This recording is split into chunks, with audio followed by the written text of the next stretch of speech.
Hello, thank you very much, and welcome to Brighton, to the South Coast. It's a very cold evening here. Final Premier League game. Well, we've had five Premier League fixtures that have produced no more than 26 goals so far across the Boxing Day. It's been a Boxing Day bonanza. And I was just saying to Russ off air, let's hope for a cracking game tonight. Russ producing tonight, but here we are down on the South Coast, and we hope that we give you a very good game here this evening. A terrific atmosphere building here at the Amex Stadium. A game really between two, if you like, middle of the road sides. Just two places and a bit of goal difference separate them. They're both on the same amount of points. Brentford around the 11th place on 20 points. And of course, Brighton down in 13th place with the same amount of points. Having made such a good start, but they've had a bit of a bad run, Brighton. They haven't won for a few games, and the goal difference is taking a battering. Brentford's goal difference is -1 to Brighton's -3. So we're just waiting for the teams to come out here. But there's a good atmosphere building up here, as I say. Let me just read out today's other scores for you. Manchester City 6, Leicester City 3. Manchester City were 4-0 up at half-time in that one. And then back came Leicester with 3 goals, and then 2 extra goals from Manchester City paving the way there for victory. Bad news for Leicester, who now face Liverpool in a couple of days' time, and Liverpool will be showing no mercy, that's for sure. Norwich 0, Arsenal 5. Good performance from Arsenal, who keep their top 4 hopes very much alive, with a terrific performance against the very sorry Canaries. Tottenham going well under Conte at the moment, winning in the other night before Christmas 3-0 against West Ham in the Cup, and now they're beaten Palace by 3-0.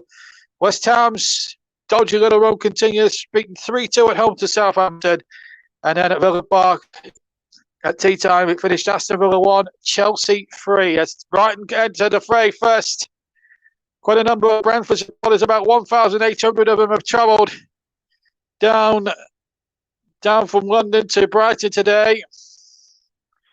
It's very cold. Well, I've been spending Christmas by the seaside as the teams now emerge from the tunnel. Brentford in their fluorescent all-yellow strip come out here, but it's the Brighton fans who really could do with a pick-me-up, really. Brentford have Ivan Toney as their top scorer, and Neil Maupay, of course, is Brighton's top scorer, former Brentford player, of course. Right, let's check on the two teams, starting with Brighton and Hove Albion. It's Robert Sanchez of Spain between the sticks for the Seagulls this evening. And then it's a back 4 of Tariq Lamptey, Adam Webster, Dan Burn, and Mark Cruella. 3 of them are English. Cruella is the Spaniard. He plays at left back, Lamptey at the right. Then Adam Lallana, the captain, Enoch Lerepo and Jacob Moda, the Polishman, further forward. And then it's Alexi McAllister, Neil Maupay, and Leonardo Trossard up front. We believe McAllister and Trossard will play either side of Maupay, the former Brentford player. So it looks as if it's going to be a 4-3-3 formation. Strippen, Turns, Richards, Alzati, Leonard, Gross, Welbeck, Ferguson amongst the substitutes. I'll go through the substitutes in more detail later. Thomas Frank is the Brentford manager, and he picks Alvaro Romandas, the Spaniard, number 14 goals for them today. Then it's a back 3 of Pinnock, Janssen, the captain, and Sorensen, the Dane. Janssen, of course, plays for Sweden. And then it's Sergi Canos, Shandon Baptiste, Christian Nørgaard, Matthias Jensen, and Dominic Thompson in the midfield area. And it's going to be Brian Enrepo and Ivan Toney, the top scorer, with 4 further forward. There he is, Brian Enrepo, who's got 3 goals this season. So there's 7 goals between this strike partnership. So 4-3-3 with Pinnock and Janssen and Sorensen. On the bench, a little bit reduced by 1 man, Cox, Stevens, Pert Harris, Oneka, Risa, Bidstrup, Force, and Goddard. Of course, injuries and, of course, COVID outbreaks haven't helped matters. There's been 3 games already postponed out of the 6. Maupay has got 6 goals this season. It's a tale of 2 strikers. Maupay, the former Brentford man, 6 this season. Toney, his replacement, 4. Tony has made more assists, though. 2 assists to Maupai's none, and Tony has created the most chances, 16 to 6. Well, the Brighton fans have been discontented with performances. There's been more draws over the last 3 or 4 weeks from Graham Potter's men than there have been victories, which has really led to some real murmurs of discontent. But Brentford have adapted to life very well in the Premier League. We featured them very extensively on opening weekend. You may remember when they beat Arsenal by 2-0. The Brentford fans in very good voice. At least nearly 2,000 of them are there in full voice. And the players will take a knee on referee Darren England's first whistle to embrace the fact that still in this day and age and in this current climate, there is no room for racism in any walk of life, let alone football. And then on referee, and they get a good cheer from all around the ground. And of course, check out if you do spot any racism around the grounds, check out www.premierleague.com/report racism. Please check it out if you see anything suspicious. We're underway then at the Amex Stadium, a mid-table clash between two teams with differing fortunes, of course. Brentford really adapted to life, and Brighton really, after a really good start, have really slipped down the table, alarmingly so, even though they've drawn more games than they've won or lost games. But they're both teams, 2 teams that will like to attack Graham Potter and Thomas Frank. Our two managers today will hopefully have both sides up. It's been a testing time for everybody concerned. What with the COVID-19 outbreak, as Fernandes kicks away a bit under pressure there from one Brighton player. Burn with a header on halfway. Darren England has had to travel a long way down from Doncaster to referee this one. This is number 11 now, Trossard on the far side, being tracked here by Canos. And the ball chipped forward again towards Coella, but the ball's knocked away once again. Brighton making a good start, and a shot coming in there, deflects, and then Tony has to boot it away from the edge of his own penalty area. We've had a minute here at the Amex. Brighton attacking the goal to my right. Brentford in the all-fluorescent yellow to my left in his first half. Brighton, of course, in those famous blue and white stripes. Ball flicked on there towards Muepo, but in Bermo, I should say. Dan Burn gets the ball out of play. It will be a throw-in to Brentford in line with the 18-yard box of Brighton on the left-hand side. This game being brought to you across all TCL platforms tonight, across JB Sports, JDAT Football, Storm FM, and Periscope, Twitter, not Periscope, Twitter and Twitch, but Twitter and Twitch, and of course TCM2. John Stuttard in the commentary box down, and a very cold Sussex by the seaside. There's number 29, Sorensen, with a long throw into the penalty area, headed away. Tony was in there, a little bit of higgledy-piggledy in that Brighton defence, and the shot was not goal, I think, by Baptiste, which got Sorensen rather that deflected, but it's into the arms of Robert Sanchez in that Brighton goal. But Brighton really making a meal of trying to get that one away, and Graham Potter will be a little bit concerned. Good defending there by Dan Burnham amongst all that. This is Lamptey now on the right. Back to Adam Webster. Webster gets it forward and finds Adam Lallana, who's had a very checkered career. Of course, former England player, played for Southampton, and then went on to have decent success at Liverpool, and then came to Brighton a couple of seasons ago. And I think he really finds the South Coast his real home at the moment, because so many players out for injury. No Ben, of course, Brighton have had to rejig their back four immensely over the summer with the sale of Ben White, although they got a good lot of money for him, 50 million quid's worth from Arsenal tonight as well, that summer as well. And of course, you guys can get involved if you are on your own this Boxing Day and you need and you want a bit of footballing company. Let the TCL provide it for you this Boxing Day weekend. Feels like a Saturday, but it's definitely a Sunday, folks. Let me assure you of that. As the long ball goes forward, and a chance here now inside the area. A chance for the first goal. It's a long ball with the keeper, and it's kicked off the line by Dan Burn. It was Brian and Bebo who got forward again, and he lobbed it left-footed over the goalkeeper, Sanchez. And that could have been a real catastrophe for Brighton. It was one ball over the top here from Pinnock that caused all the trouble, and he was onside as well. Webster was playing him onside as well, and he just didn't have enough purchase or enough power on the lob. And Dan Burn got back well before the goal line to hook it to safety for Brighton, who, whilst we were watching a replay of what a free kick, which Webster himself takes, looking towards Mopai. Here's Mopai now from the flick on from Moda, the Polish international. But Brighton have it again. Here's Moda again. Came out to turn the game at Burnley on opening day to terrific effect, as I very well remember. Tony with a chest downwards. Brentford tend to struggle a bit more on their travels than they do at the Brentford Stadium. Of course, they were slaughtered 3-1 at Burnley about 5 or 6 weeks ago. There's young Dominic Thompson, playing in left midfield, number 2 for Brighton tonight, for Brentford rather tonight. Flick on towards McAllister, and then the ball knocked away once more. Now number 8 in possession is Jensen. Gets it forward to Tony. Tony over the halfway line. He's got options left and right, but he can't pick out. Couldn't pick out neither Baptiste or and Blermo, who was making runs either side of him. 5 gone at a very sparsely populated Amex Stadium.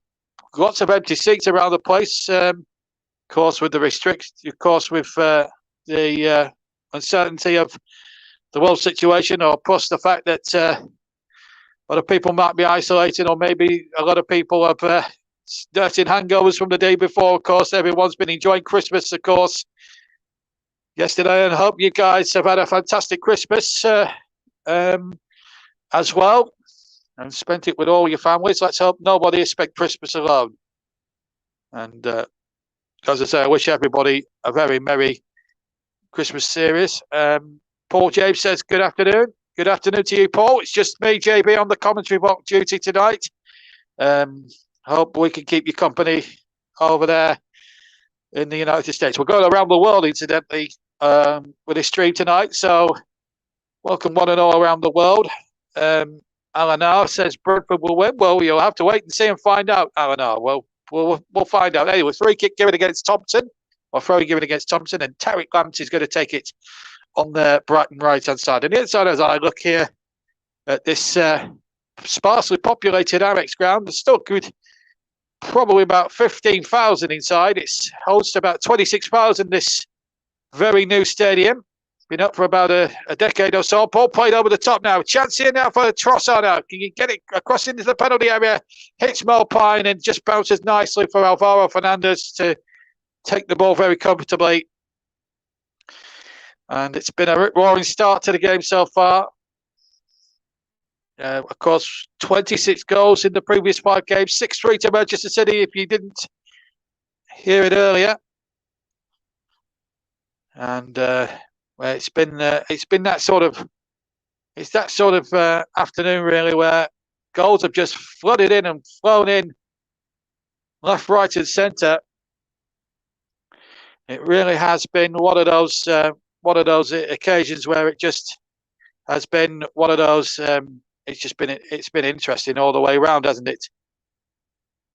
But we're now back live with the action. Here's a chance now for Brentford, far side. Good challenge.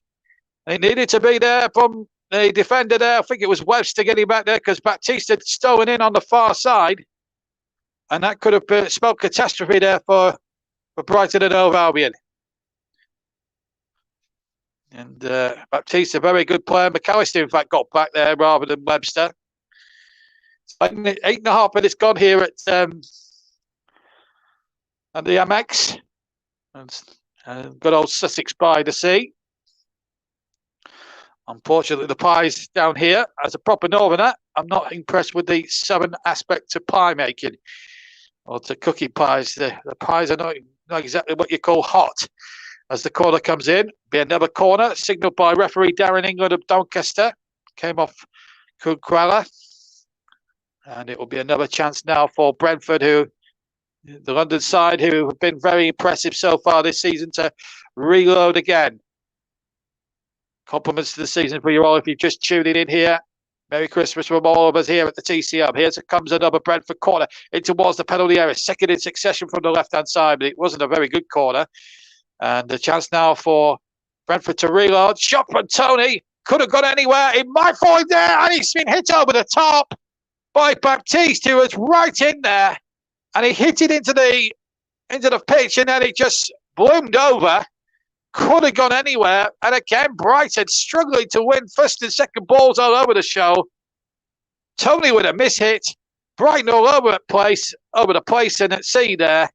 And Baptiste maybe should have scored. It did take a slight deflection, and Brighton have got another opportunity to try and cause a little bit of confusion inside that area. Corner again from the left, third in as many minutes. Ball into the penalty area, not a very good corner. Brighton got it out. 10 minutes gone at the Amex on all TCF frequencies, and Brighton a bit under the cosh here this last 2 or 3 minutes. But looks like we could have a decent game of football here, folks, between two sides that on paper wouldn't be the most attractive in the world to watch. But Nweppo's taking a bit of a tumble. He's holding his face. Referee, Mr. England, just having a look now. This is what happened. It was a bit of a clumsy sort of a challenge by Norgard. Went to win the ball and then just need Enoch Nweppo on the back. Paul says nothing worse than cold pies. There isn't anything worse than cold pies. Unfortunately, the Southerners don't sell meat and tatty, or they don't sell the sort of pies I like over Owen's pies. I'm an Owen's pies fan. Christian Norgard passes. In terms of ranking, his passes are first, tackles are first, and possession one is first. This man is something very special in that Brentford side. They're talking about players like Tony and Bembo getting the headlines, but when you look at Norgard's statistics and numbers, and he's first at everything in interceptions, winning first or second balls, he is an absolute colossus. Thomas Frank will be pleased with the start his team have made in the opening 11 and 3/4 minutes. And of course, I'll have an Ashes review as well after we've finished here, where I'll record pieces to camera about what's happened on the first day of the Ashes down there. Boxing Day test. England are not doing very well, unfortunately. Rolled out very cheaply last night in Melbourne. Australia in a good position at the moment, just one wicket down for I think about 60 runs.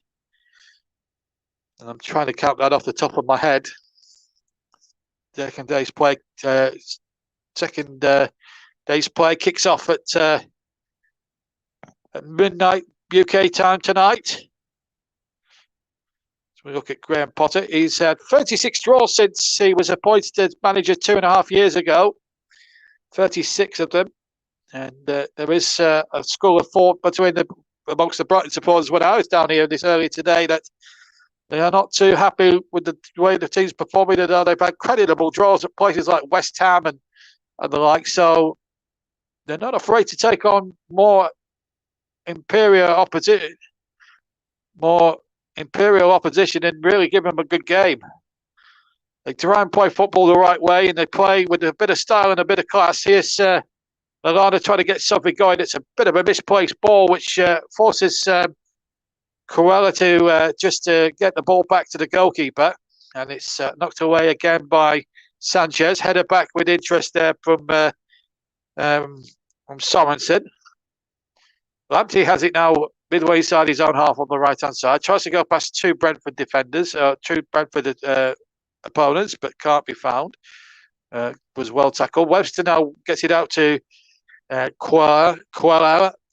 I'll try and get his pronunciation right one of these days. Very hard to pronounce these things.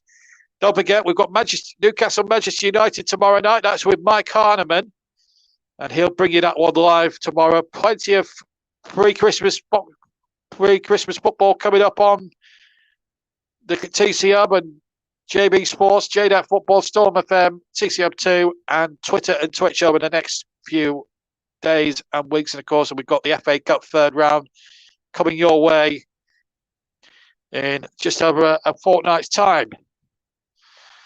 And we'll have the return of Trevor we'll have a long-awaited debut from a certain person called Trevor. I won't say too much more than that, but you may well recognise the voice when he covers some cup ties for us in a fortnight's time.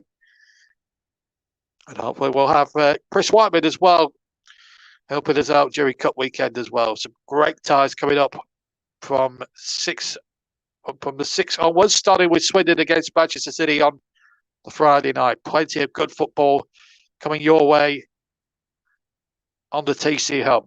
We do have Newcastle Manchester United for you tomorrow from St James's Park with Mike Arneman. Let's hope injuries and COVID permitted. Quarter of an hour gone here in this late kick-off here at the Amex Stadium. Very sparsely populated, but it's Brighton 0, Brentford 0. It's been an entertaining first 15 minutes so far. Brentford, you would have to say, have just shaded in on the chances as the ball has been lost there on the far side. And here's a chance now for Brighton to storm forward. Lallana tries to stab it in there, can't quite find Moepo, who had made a good forward break towards the edge of the penalty area. Ball's been lost, though, to Tariq Lamptey. Brentford just a little careless, maybe in possession. Lallana has it now in field, about 15 yards inside the Brentford half. Finds Cornella, now finds Lallana, his captain this time. No Lewis Dunk as well, which is really concerning for Brighton fans. He's the club captain, so Lallana, of course, taking charge of the captaincy in his place. 16 minutes gone then. Of course, don't forget, we're on the Melon app as well. If you want to give the Melon app a try, www.melonapp.com if you want to check out the Melon app. That's our streaming partner for the season. And we'll keep you updated with what's going on in the world as the ball is played into the penalty area. Of course, I'll give you a full rundown of the day's action during the halftime sequence. We'll take a 5-10 minute break. And then just before the teams reconvene, I'll give you a full rundown of all the fixtures that have happened. And of course, I'll give you a full classified check at the end of the night for you from all across England, Scotland, Wales, from all the leagues in England and Scotland as well for you. So plenty. So I'll give you all the results in case you missed it earlier. Meanwhile, Brighton have a corner far side. Mulder is up. Lamptey is up. Webster's by the penalty spot. So to his Burn on the 6-yard area. Ball played in towards Burn, who got the header in, and it's in the bar. It hit the car. It comes out to Lamptey, but the flag is, the whistle's gone. I think there may have been a bit of an infringement inside the area from Burn as he was making his header. Let's have a look. A little bit of pushing and shoving. Don't think there was anything wrong there. I think Mopai may have fouled the goalkeeper. Burn got the header in, and goalkeeper was getting nowhere near that. Well, there may have been a little shove there from Mopai, but I don't think there was much in it. And it was enough for Darren England, the ref, to give a free kick against the goalkeeper, against Brighton there. It's a bit harsh to me, but anyway, Fernandez takes the free kick. I do think goalkeepers get far too much protection from referees. And I suppose when I talk about it from a Burnley point of view, when Nick Pope was impeded but wasn't allowed anything against Newcastle, boots on the other foot. Meanwhile, Trossard on the far side wins a corner. And good defending there from Pontus Jansson, the Swede. Of course, his Scandinavian colleague Norgard had a terrific Euros for Denmark as they were very unlucky to lose that semi-final against England, you may remember, in the summer. So another chance to see how Brentford test out at the back. Here comes the Brighton corner. Into the area it goes, and this time a better bit of defending this time. Right, we'll have another go to reload again. And it goes towards the penalty area. Webster was lurking inside there from the left-hand side. Here's Cornella. Cornella plays a lovely 1-2. It's Alexis McAllister. McAllister again gets the ball in. Mopai goes up, and there's a bit of clash of heads there between Mopai and a Brentford defender. I can't make out who it was. It might be Pinnock, who's the other player stricken. And now the referee, well within his rights to stop it because it's head injury. You have to stop the game whenever there's an injury to either one of the players or both. And in this case, there's both. It's right on the edge of the 6-yard area. And there'll be plenty of concern for Graham Potter and Thomas Frank because one of each player is down stricken. So, well, we've got a break in play. Let's have a look at some messages. Malk, who's the Wolverhampton fan, of course, you'll hear him on Trevor Sports. And, of course, You hear him a lot on Trevor Sports. He plays Trevor Champion on that network. And he says, good evening all. And thank you very much for tuning in, Malk. Of course, he has a very good F1 series on his channel, Invictus Formula One. Check that out if you can. And don't forget, if you haven't seen Chris Whiteman's Rise of Ravenwest series, it is live on his channel.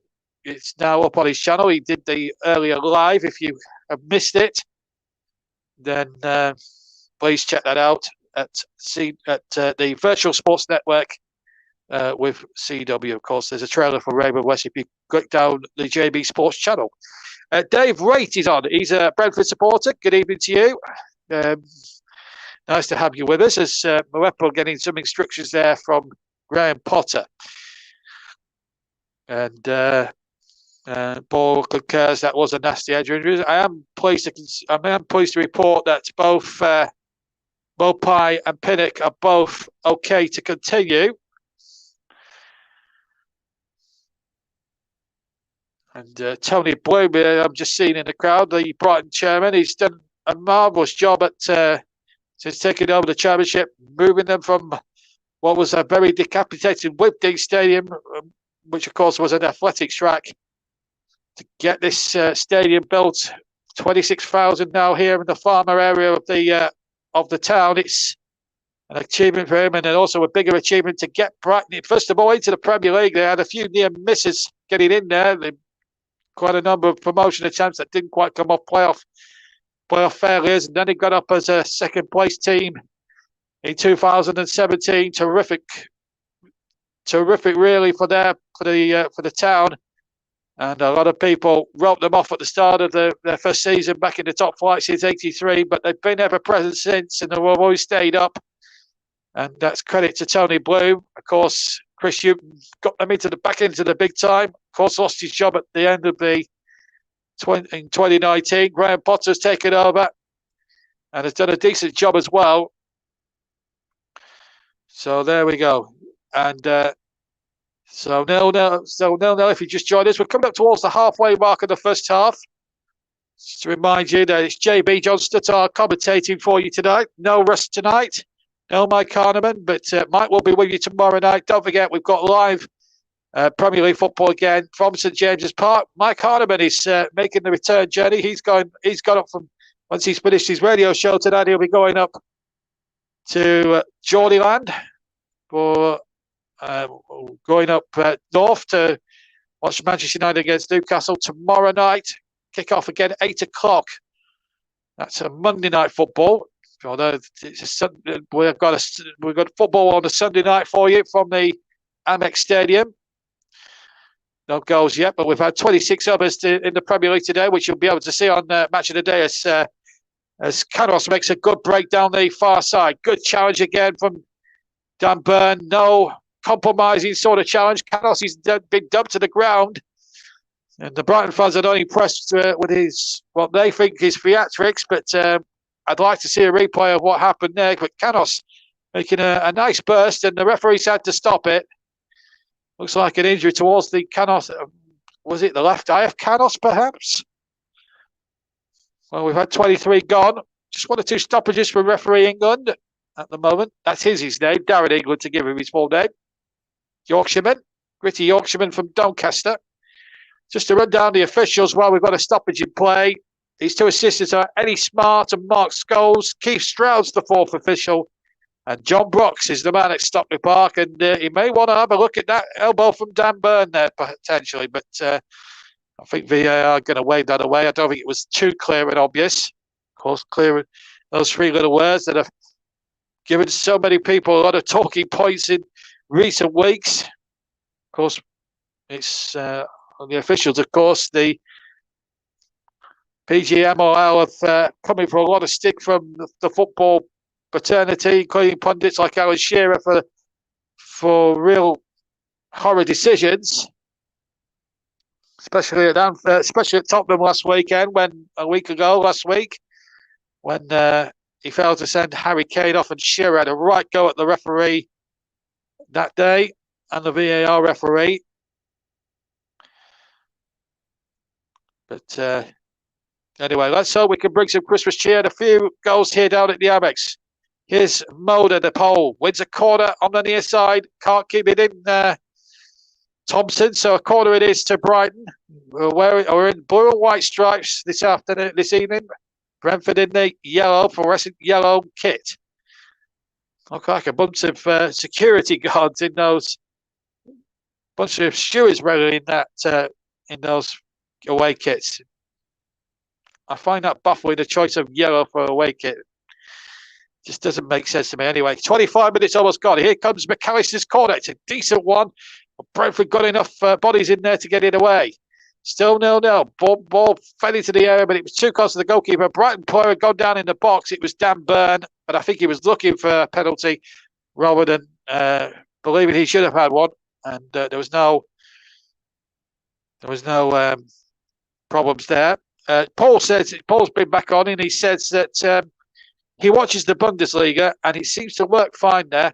I think it's more to do with the referee competence or lack of competence. So, yeah, I agree with you, Paul, there. VAR works perfectly. I think abroad, I think they use the system better. If you watch Champions League and Europa League games on a regular basis, I think you'll understand where we might be coming from, because it's sometimes it's hard to gauge really when what's clear and obvious in a lot of respects, and I just find it baffling when you can't get the clearest of decisions completely and utterly right. It just, I don't know, it doesn't sit well with me, to be quite honest with you. But in a lot of respects, it does work. In a lot of respects, it doesn't. But that's the way it goes. Sanchez taking the ball very calmly and bowling the ball out. And Brighton are on their way now over the halfway line. Here's McAllister. McAllister far side. Good crossing there. Looking towards Mopai on the back post. Can't find Mopai. And it's back with Mopai now with Mo. They're keeping that in. And the shot in from Moepo, who hits the stanchion towards the near post. The right-hand stanchion that's holding up the goal netting. And behind for a goal kick to Brentford. But a nice little lightning fast counter-attack there. Moda involved, Mopai involved. Cross from McAllister was a bit overhit, to be fair. And Moepo with the right foot sort of casually smashed it against the stanchion at the back, which holds the netting up. 2 goals in his last 5 games at home for Enoch Moepo. He's a very talented midfield player, African-born. Decent player, of course. Ball knocked in there towards Mbembo, but the ball knocked back towards Sanchez. Moepo has got himself a little bit of an injury, but I'm sure he'll have the presence of mind to run it off. Paul also goes on with the VAR front. It worked well in the Euros. It certainly did. Trossard now has possession on the far side. Takes on the defender, and he absolutely whips it for pace, Pinnock. Good cross in there, but again, the Brighton defence, I think Janssen got back there and did some good defensive work. No foul, play out, says the referee. But Brentford sort of waste that through ball, and Burns able to cut it out and get it back to his goalkeeper. So we've had 28 minutes of the first half at the Amex Stadium, and the game, which kicked off at 8 o'clock UK time. Sunday night football. Yes, it is Sunday. A lot of people might think it's a Saturday night, but it's, of course, with 6 games and then match of the day coming up. It does feel like a Saturday rather than a Sunday, but I can assure you it is a Sunday, not a Saturday. And then we've got some Monday night stuff involving Newcastle and Manchester United for you tomorrow evening. Join Mike Harneman if you can for that. Here come Brentford inside the area. Good purpose for running there by Baptiste towards the area. Went down, but it was a fair, clean tackle there by Dan Burn. Did really well. And now the ball out to the far side, and it's McAllister. McAllister now has got Trossard on his right-hand channel. And now Trossard uses Cruella. Can he keep it in the Spaniard? The answer is yes, but this ball is played in too close to Alvaro Fernandez, who takes it under no great pressure on the edge of the 6-yard box. And Brentford could breathe a huge sigh of relief and a huge deep breath, I would have thought. Graham Potter stands, prowls around his touchline. Arms folded now, they're waving about. I think he wants more from his troops at the moment. Still 0-0 on a bitterly cold night here in Sussex. TC Hub 2, JB Sports, Storm FM, and JDAC Football are the YouTube channels if you want to listen to the game on YouTube. If you haven't got YouTube or you can't get YouTube wherever you are in the world, we're also on Twitter at the Commentary Hub at Commentary Live 1. You can listen to a feed of that. You can listen to a live feed there. And we're also on Twitch as well, where you can hear a feed of the match as well. So we're on not just Facebook, and of course we have a dedicated Facebook page. We don't stream live commentaries on there, but we do have news. We have the latest football news and what upcoming games were coming up on the Commentary Hub, and that's at www.facebook.com/the Commentary Hub. Here's Trossard for Brighton, right hand side. He'll take on Pinnock. He whips in for pace. Pinnock's played it in. Mopa's there, but he can't control it. The former Brentford man, and the ball knocked out of play for a throw. But I tell you what, Trossard is trying to make things happen down that right-hand flank, left-hand flank there for Brighton. Lovely run there. Certainly looks really, really sharp. Half an hour gone then here at the Hammock Stadium. We've had half an hour and half a minute. Ball played in there, and it's going to be Fernandez is all the way. Wow. First half has flown by, folks, hasn't it? Just to remind you, the substitutes: Sherpen, the goalkeeper. This is Brighton. Turns, Gross, Alzate, Solly March, Richards, Leonard, Danny Welbeck, of course, former Manchester United and Arsenal striker, and Young Ferguson are the Brighton subs. So a few youngsters being used there for Brentford, who have one substitute shy of a full complement. Cox, Stevens, Pert Harris, Onyenka, Wita, Bistrup, Force, and Goddard, who actually scored against Burnley. So that's the substitutes. You can use anything up to 3 substitutes now. You can use 5 in other competitions. So we're using 5 or 6 the other night in the Carabao competition. If you were hearing the games between Arsenal and Sunderland and Tottenham against West Ham, you would realise that they can use up to 5 substitutes in the cup competitions, but it's 3 so far in the Premier League according to the protocol there, as Mopai now has it on the left-hand side. Uses McAllister. A little back heel there into the path of Coella. Good ball in there once again. Lovely football this from Brighton. Trossard's got inside the box. Mopai is making his way to the left-hand side of the edge of the 6-yard box, but Brentford had enough bodies in the way to clear that out of the way. And Imwembo is actually playing as centre-back at the moment. Hits it out, but it's a throw-in, and Brighton can keep the pressure on the left-hand side. McAllister there, in towards Muepo. Back to McAllister again, midway inside the Brentford half. About 20 yards outside the penalty area. Coella now has it. Looks for Trossard. Trossard, who's just slowing it down a little bit. They're just slowing the pace a little bit down here, Brighton. And just not going to dictate how Brentford want to play it at the moment. Can one of these two sides find a breakthrough before half-time? They might just get one here. Break coming in there from Muembo, but he can't be found. And back comes number 15, Jacob Moda, to get it on halfway. McAllister has it, finds Muepo. Muepo now. Can he get Lamptey on his way? He can. Now then, can the young Englishman Lamptey whipping across potentially? He's on the right-hand side. And he's faced by 2 Brentford defenders. Cross comes in, hits a defender. And again, Muepo goes in there. He's a very talented young African player, Enoch Muepo. Foul by Muepo. And a free kick to Brentford, just about midway inside their own half. It was a foul on Ivan Toney. He's got a bit of strapping amongst his left leg. If you're watching and listening to our commentary on TV, you may have noticed he's wearing a little bit of strapping there. So we've had just shy of 34 minutes here at the Amex. No goals, but plenty of promise. Been a decent watch so far, even though there's quite a number of empty seats, but there's still a bit of a nice atmosphere going around as the ball's not forward, and Mopai's got it. Mopai's shooting over the keeper, and he scored! Mopai against his own club! What a nice little piece of opportunism! Neil Mopai! That's his 7th goal, if given, of the season. They will check it on VAR for offside. That's a given. But at the moment, as things stand, Brighton are in the lead. Now then, was he offside as the ball was played?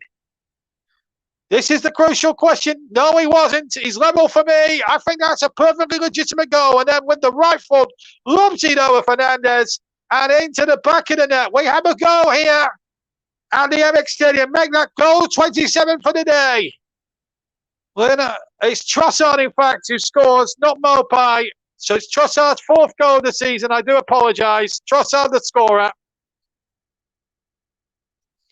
And what a finish. Into the back of the net. So apologies there. Leandro Trossard scores. That's his 4th goal this season. And he scored the winner, incidentally, against Brentford in a 1-0 win for Brighton earlier on the 11th of September. So it's Trossard, not Mopai, as I initially thought. Very difficult to spot. But anyway, doesn't matter. Brighton are in the lead. That's all that matters. 1-0, they lead Brentford. And really, in the last sort of 10 minutes, Brighton have really got themselves into the game. I did actually think it was Mopai, but it's Leandro Trossard who scored. Oh, very similar, really. He'll feel happy about things, Graham Potter, that's for sure. So 1-0. Apologies if I got the goal scorer's identity wrong. Yeah, one or two. Yeah, I think I had too much sherry yesterday. Anyway, here's Trossard now. Keeps it in, and it comes off Bennett for a corner. He's here, there, and he's everywhere at the moment. Goal to his name. Willing running down the left-hand channels.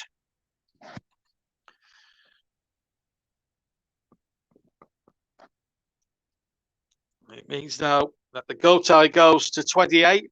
I think we had 9 plus 5, so that's 14. 17, another 5, that was 20, 22. There were 4, so 26. So 27 goals already this evening, today. As the ball comes out to Lallana, edge of the area, forward about the shot, had to get it out to the far side. McAllister to measure across towards the back post, and Wepo just misheaded it, and it goes out for a throw into Brentford. And Paul is, I think he's applying for he's applying for a co-commentator's job. Yeah, we'd love to have you on the TCL, Paul. As I say, speak to Russ and we'll get you on air. That would be amazing if we could do that. My producer Russ tonight is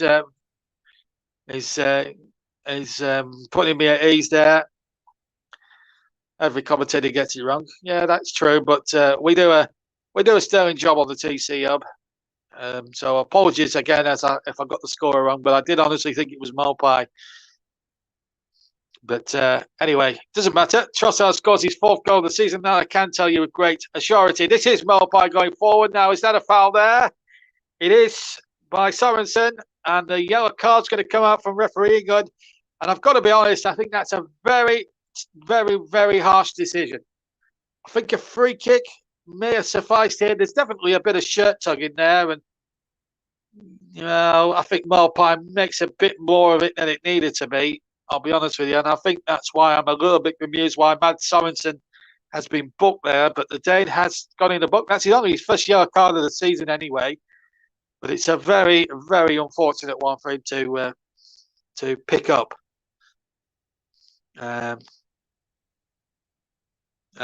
Paul and Russ just exchanging how you apply. We'd love to have Paul on the programme, airing his opinions. As a co-commentator, we'd love to have him on the show.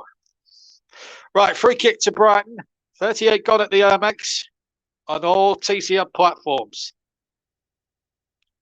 Mulder, certainly one of the interested parties.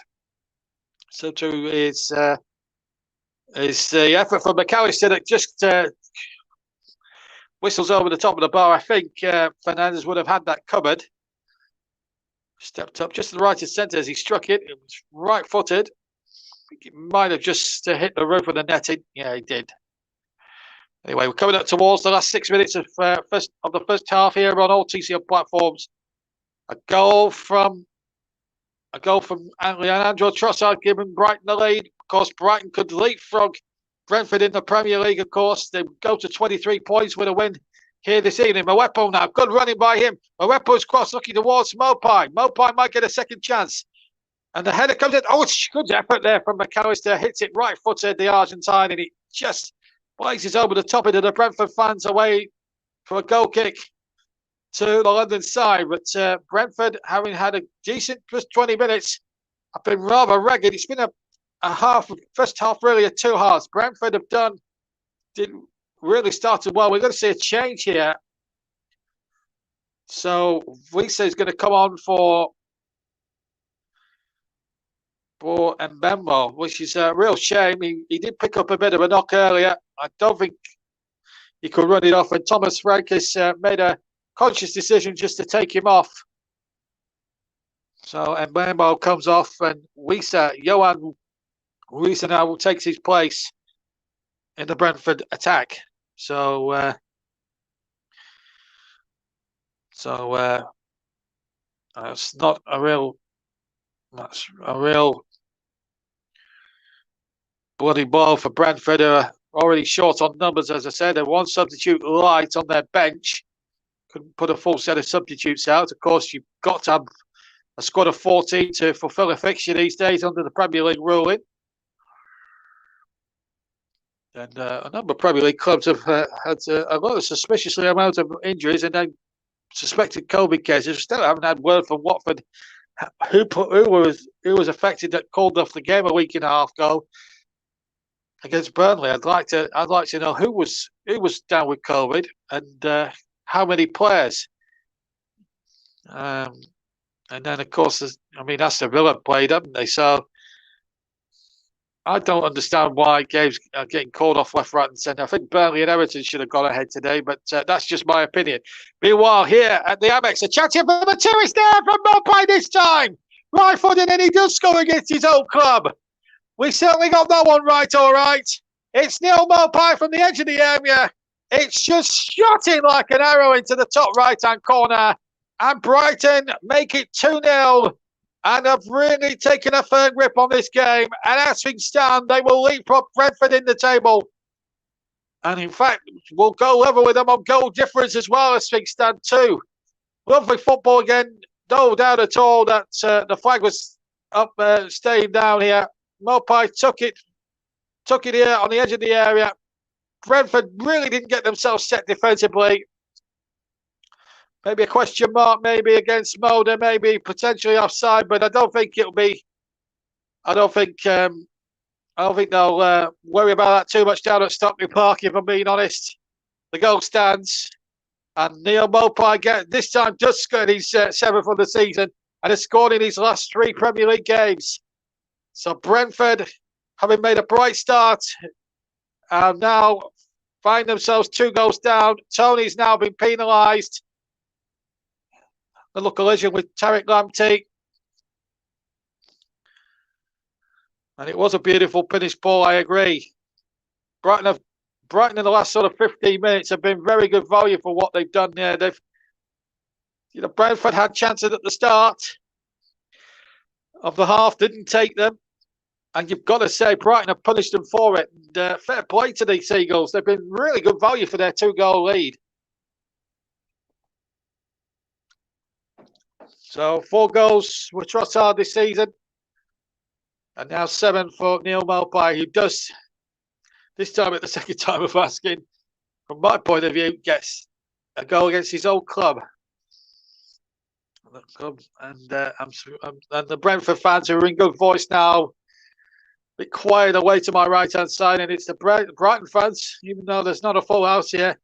Sounds like a full house, but I assure you there was lots of empty seats on the far side. People, obviously, too hungover or having to isolate for COVID reasons. Not with us tonight, but still a decent crowd of around 17,000, 18,000 enjoying this Boxing Day bonanza of football here. And we've got 2 goals to bring you. McAllister goes down. It was a very delayed reaction. It is a free kick.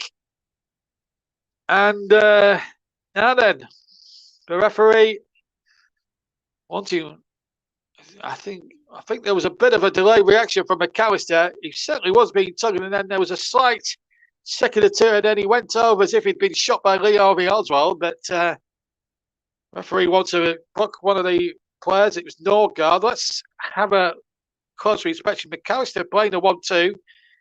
Well, he's fouled him, but the delay reaction from McAllister is what gets the man booked, I think. He knows he's not going to reach the ball, and he trips over himself. I think that is a very unfortunate booking, but he now misses that game against Manchester City at the Community Stadium, which is a blow for Brentford because he's a very big player for them, Christian Norgard, the Danish international. So we're playing 45 minutes here. We've got 400 minutes to be added on. And then I'll take a quick break. Go and grab a coffee, and then we'll bring you second half commentary. Of course, I'll have a full classified check for you at the end of the programme, as soon as we're finished here, and round up the day's results. Don't forget, tomorrow we've got Newcastle against Manchester United. That game really will promise to be an absolute cracker. Free kick then for Brighton. Can McAllister get there? Oh, that's a good effort from McAllister, but it's a good save this time from Fernandes. In fact, it wasn't. It was Trossard who shot. Thank goodness he didn't get there. But good games coming up. Brentford, Aston Villa, of course. That's live on TV, of course. 2nd of January at 1 o'clock. And Chelsea, Liverpool, of course, is live on TV on 4 o'clock as well. It might be across that one for you as well in a week or two's time. But we'll see what happens. Here's Mulder now for Brentford, for Brighton rather. He goes down. Referee Darren England doesn't want to know. He's had a decent first half, England, although referee England. But no, I think the yellow cards have been a bit harsh, if I'm being perfectly frank. Here's a chance now for Baptiste, and one or two unsavoury boos there for Sergio Canos. Which I think it was a little bit harsh, considering he was elbowed accidentally by Dan Burn earlier on. I think he did. Anyway, it's going to be a corner off McAllister, and a chance for Brentford to try and hit back. If they can get one back before half-time, it might make Thomas Frank's half-time team talk that's a little bit more interesting. Might make it a bit easier for him. Anyway, we played 2 of the 4 minutes. 2-0 to Brighton. Trossard and Mopai, with Mopai scoring his 4th goal of the season, putting Brighton ahead with a nice little dink, and then Mopai making it 2 with a great effort from the edge of the area. A few minutes later, here comes Brentford's corner into the penalty area. It goes, shot comes in, and it's over the top from Sergio Canos, and it's behind for a goal kick just to the left of the area as he struck it. And a very thunderstruck Thomas Frank down below me there. I think there may be a few cups and saucers flying around in that Brentford dressing room at half-time. He's not happy at all. Face like thunder. Of course, they lost 3 goals in the first half at Burnley a few weeks ago. But it hasn't been right for them. First part of the first half, it was going so well. They had a few chances. But, of course, they've lost Wembo with an injury. And now they've lost 2 really good goals, it's got to be said. But there was no chance for the goalkeeper on any of them. But they could have dealt with the phases better, Brentford, in the build-up to them.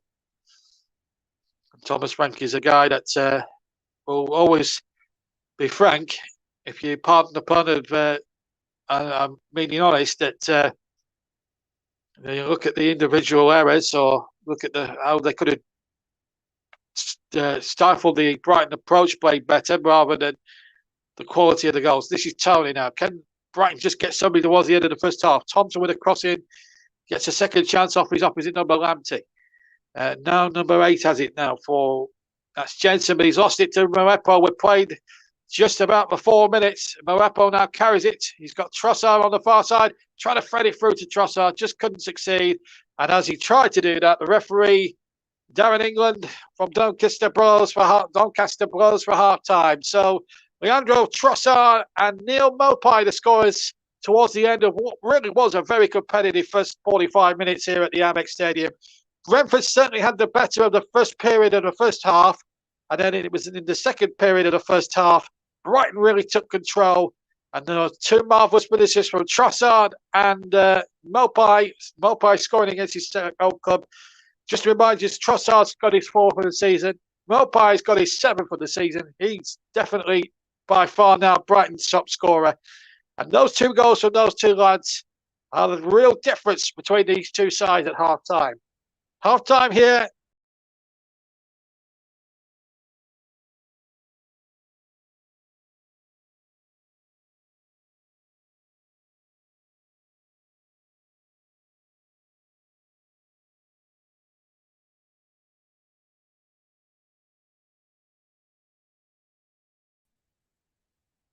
Half time. Sorry about that, folks. We just lost signal there, but I'm just going to go off mic for a few minutes. Then we'll bring you up to speed in the Premier League scores, and then there'll be a full classified check at full time with myself as well, so we can bring you up to date. Well, what's been a very busy Boxing Day bonanza of football, where we've seen so far 28 goals across the Premier League games, including this one. We brought you two already tonight. Brighton 2, Brentford 0 is the halftime score. I'll be back in about a quarter of an hour's time. I'm off to get myself a nice hot cup of coffee. Because the cup of teas aren't exactly that kosher down here on the south coast. No disrespect to Brighton's coffee making, tea making things. I'm just a northerner. I'm very fussy that way. But Brighton are in good health and rude health on the field. They're 2-0 up against Brentford, who really need a big 45 minutes for them. Half time then here at the Amex. It's Brighton 2, Brentford 0, and we'll be back in about just under a quarter of an hour for the start of the second half. Join us then.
Welcome back to Brighton against Brentford on the TCR. My name's JB, John Stuttard. Let me just bring you up to date with all the goals before we can reconvene with the second half commentary. I hope you're wrapping up warm for a Sunday night here. Boxing Day football. Plenty to get through our T32 before the teams come out. Manchester City. Let's start at the Etihad. Manchester City 6, Leicester City 3. De Bruyne, Mahrez, Gundogan and Sterling. Putting City 4 up after 25 minutes to a 4 up at the break. Then back came Maddison, Luckman and Iheanacho. Winning 20 minutes of the restart, getting Leicester back into it.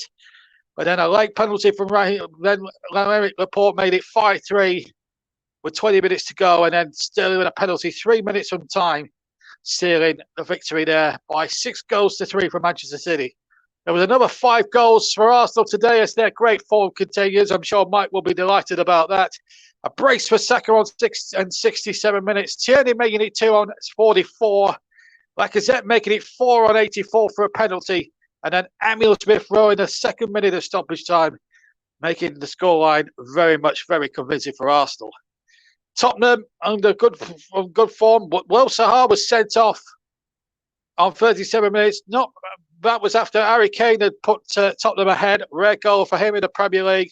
Lucas then made it 2-0 not long afterwards. Then the sending off of Sarr. And then a quarter of an hour from the end, Son making it safe for Tottenham. Good win for them. West Ham's troubles continue. Dumped out the cup on Wednesday. Beaten today, 3-2. And Yunusi for Southampton put them in front. They were 1 up at the break. Then Antonio had equalised. Then Ward-Prowse scored a penalty. Then Ben Rama 4 minutes later equalised. And then 20 minutes to the end, Bednarek got the winning goal. It finished 3-2. Another 4 goals at Villa Park today. An own goal for Reece James got Villa up and running after 28. Then a penalty from Jorginho after 34. Lukaku scored after 56 to put Chelsea ahead. And then a penalty in the 3rd minute of injury time at the end from Jorginho. A brace for him. And he kept his cool, the Chelsea captain. And Chelsea now reduced the arrears to 6 points. Liverpool also 6 points behind. Manchester City with 6 points at the difference now as we await the teams for the second half. Of course, I'll bring you across. So City have 47 points after 19 games. Liverpool have 8 after 18 games. They played a game less, have 41 points. Chelsea, after playing 19 games, have 41. Arsenal now with a very good lead over Tottenham now, 6 points ahead in 4th place with 35. Tottenham 29, West Ham 28 and 6. Manchester United far way back in 7th with 27 points. Wolves 25, Brighton and Hove 23, Leicester and Aston Villa 22 points apiece from 17 in 18 games. Palace 20 from 18, Brentford down in 13 for Hove with 20 points from 17 games. So anything could still happen. Of course, then come Everton with 19 points from 17 games. They've had a couple of games called off as well. Should have been playing Burnley at the turf today in a real 6-pointer.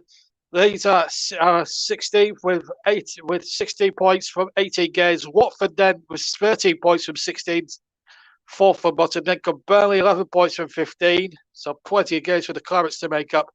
Newcastle have 10 points from 18 matches, and Norwich have the same amount of points, 10 points from 18 games, and prop up the bottom. So that's the situation tonight in the Premier League. We will go for full time and we'll go for everything for you. There's going to be a substitution, incidentally.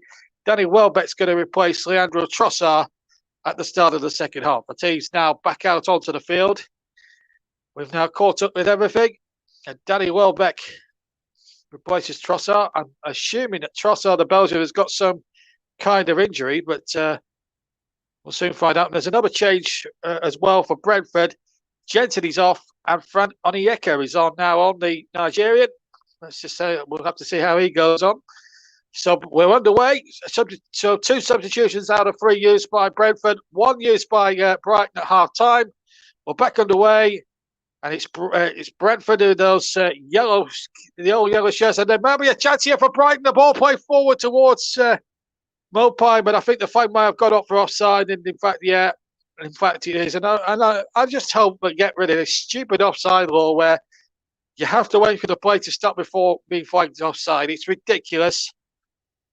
and it's a nuisance to defenders, defenders, strikers, and commentators alike.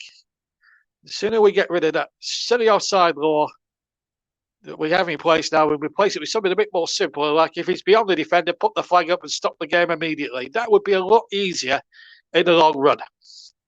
It is an absolute pet hate of mine. Anyway, here's Thompson's cross from the left-hand side for Brighton, but the ball is way out of play on the right-hand side, and a goal and a throw-in rather to Brighton and Hove Albion, leading 2-0. Goals from Trossard and Maupay,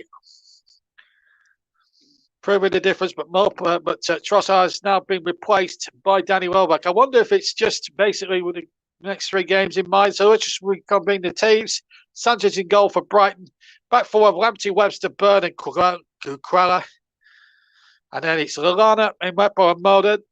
And then that one change up front, Danny Welbeck alongside Alexis McAllister and Neil Maupay. Brentford with Fernandez in goal as Brighton tries to get something going. Pennick, Janssen and Sorensen in the back 3. And it's Canos, Baptiste, Norgard, Arneka has just come on, and Thompson in the midfield, and then Wisa and Tony up front for the visitors. So both teams have used at least one substitution. Brentford, in this case, have used 2. 27 goals in all Premier League fixtures, not a 0-0 to be seen today. It's been that sort of a day, really, in the Premier League, and there's more to come tomorrow as a foul's been given there against Mwepo. Just to remind you of what we've got coming up on the TC Hub. I'm going to be hosting the game between Newcastle tomorrow. But let me just tell you what's coming up. Newcastle and Manchester United tomorrow night, 8 o'clock kickoff. I'll be in the presenter's chair for that one in the studio. Mike Harneman will be making the arduous journey up to St James's Park. I've made the arduous journey down south. He's going to make the arduous journey up to the far north of the country. But I'll be back up north in the studio at TC Hub Lancashire HQ to bring you that one live. And we'll have Mike in situ up there in Geordieland tomorrow evening. Kick-off 8 o'clock. We'll be on the air around about 10 to 5 to 8. Only time for kick-off. And, of course, I'll be your host for that one.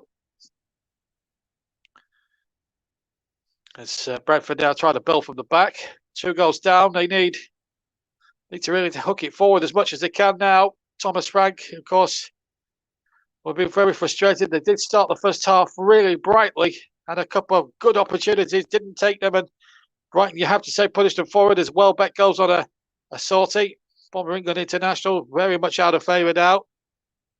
Got to 32 years old, and we could be putting on the 3 lines again on his chest very soon. I wouldn't have thought. Came up through the ranks at Manchester United. Sir Alex Ferguson gave him a chance. Also played on loan for a few clubs. Sunderland being one of the more notable ones, clubs that he played on loan for. He's a very, very capable and accomplished striker, but can frustrate sometimes, as Arsenal fans certainly found out. Here come Brentford looking for something of a riposte here with Canos here on the right-hand side. Canos digs out across towards the far post. Shot comes in, and it's been that sort of a night for Brentford where everything they've hit has just not gone off. It's been either badly sliced or things like that. As Welbeck loses possession. Thought he was fouled by Canos, but the referee's allowed it to go on. And here's a chance now for Onyeka. Cross was blocked, and Onyeka might get another go. It will be a corner, I think. It is. Wasn't sure for a second, but I'm certain it is now. This is where Brentford really need to strike now while the iron is very hot. Canos will take the corner from the near side. The right-hand side as I look here at the Amex Stadium. Janssen, Thompson, Tony, Pinnock, all up there in that penalty box. Here's Canos' corner. It's a deep one. Outswinger, header one. They straight in the arms of Sanchez. He had a chance as well through Mwepo as well at 0-0 when he flicked the ball over the goalkeeper, and Dan Byrne got back 4 yards from the goal line to hook it away for Brighton. If that goes in, we'd have been talking a different set of circumstances and a totally different game of football here at the Amex. But as it stands, it's 2-0 to the hosts. A cup of coffee is okay, actually, at Brighton. I tell you, their pies leave a lot to be desired. Anyway, here, but the football isn't. They're looking very, very good on the field anyway, as Thompson covers a through ball towards the right-hand side and hooks it out. And header one there by Jansen, the captain. Webster now in possession, finds Mwepo. It's the defender. Will go for a throw into Brighton, midway inside the Brentford half. 6 gone in the second half on the TC Hub. TC Hub 2, JB Sports, Storm FM, and JDAT Football. We're also on Twitter and Twitch as well. Our Twitter handle is at Commentary Live 1, where you can listen to a stream of the game. And if you're not on any of the YouTube platforms, and if you're not on either any of the YouTube platforms or Twitter for that matter, you can listen if you have a Twitch account on our Commentary Hub Twitch channel, twitch.tv/the Commentary Hub. Meanwhile, here's a chance now for Brentford to come tearing forward as Wisa loses possession and Mwepo wins possession quite comfortably. And Dan Burn now has it, still inside the Brighton half. And here is Coella. Coella gets the ball forward. This is nice little intricate football here. Danny Welbeck now on the halfway line. Has to go back to Mulder. Now Coella tried to back flick that towards Welbeck's path, but it was blocked. And it will be a throw-in to Brighton, just inside their own half. The Seagulls leading the Bees by 2-0. In fact, they're taking the sting out the Bees. 2-0, they lead the Seagulls. Don't forget, Manchester United's away trip to Newcastle will be on the TC Hub for you tomorrow night, COVID permitted.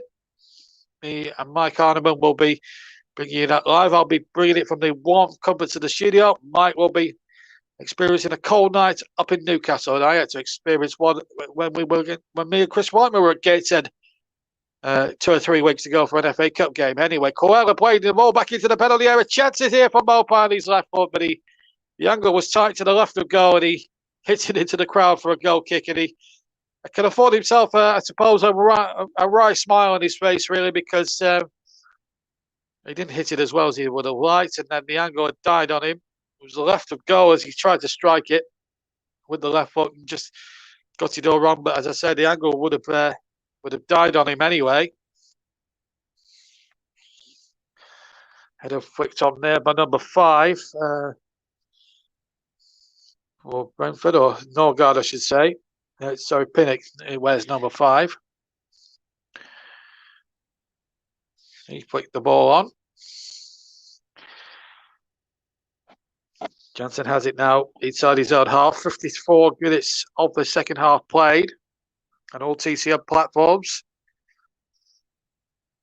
And Brentford really needing miracles and possible snookers to get themselves really back into contention here in this match. And we've got Monday night action tomorrow, and of course we'll have FA Cup in the new year for you. So plenty of good stuff coming your way in the next couple of weeks on TC Hub and all TC Hub participating TC Hub platforms. We brought you some great action this season with our poor commentators, and I hope you've all had a great Christmas. That is for sure. Just remind you, the comments section is open for business. Keep your comments clean and keep them tidy. We're still a family show even after the 9 o'clock watershed. Ball knocked forward to Rose Morder. Jansen's got there first, and he will concede a corner. Defending there by Pontus Jansen, although I think he would have liked to have conceded a throw-in by the quadrant rather than a corner here. It's a nice ball looking towards the Brighton attack. But it's a corner. 10 minutes got in the second half. Jansen's shaking his head. Not happy about something. Alexis McAllister is going to take it from the left-hand side.